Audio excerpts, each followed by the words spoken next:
سلام و خوش آمدید به کانال قصه های سایه و سکوت. اینجا جای است برای قصه های شبانه، قصه هایی که کمی ترسناکند اما بیشترشان پیام آرام و عمیق دارند. هر قصه شما را کمی در تاریکی میبرند و بعد با یک پیام برای فکر کردن و احساس کردن شما پایان می‌یابد. اگر دوست دارید با من در سایه و سکوت همراه شوید، فراموش نکنید که کانال را سابسکرایب کنید و زنگوله را روشن کنید تا هیچ قصه ای را از دست ندهید. حالا آماده شوید چون اولین قصه ما شروع می شود. صدایی که از من بود. نیمه شب بود، آنقدر دیر که خواب سنگین باشد، نه آنقدر زود که ذهن آرام باشد. خانه ساکت بود اما سکوتش زنده به نظر می رسید. صدای آمد، خیر آهسته، انگار کسی در تاریکی اسمم را صدا می زد. فکر کردم خیال است، همه چیز را به خستگی نسبت دادم. اما صدا دوباره آمد، گفت برگرد.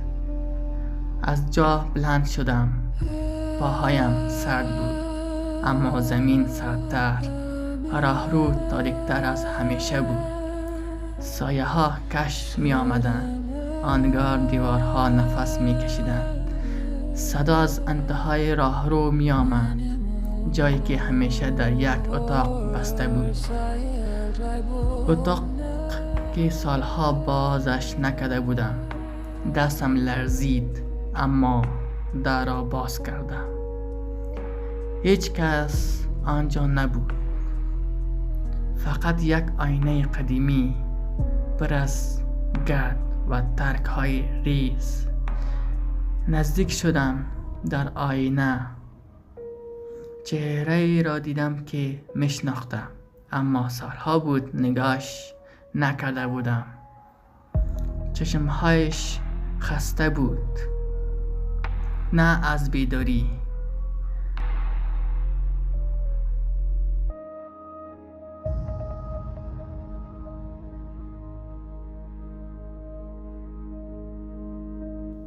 از فراموش شدن لبهایش تکان خورد، بی صدا گفت من همانم که گذاشتی اینجا.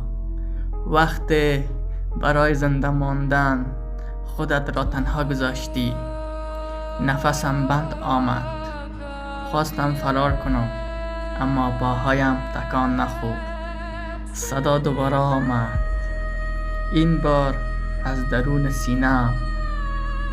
ترسناکترین سایه آن نیست که دنبالت می آید، آن است که جا گذاشتی.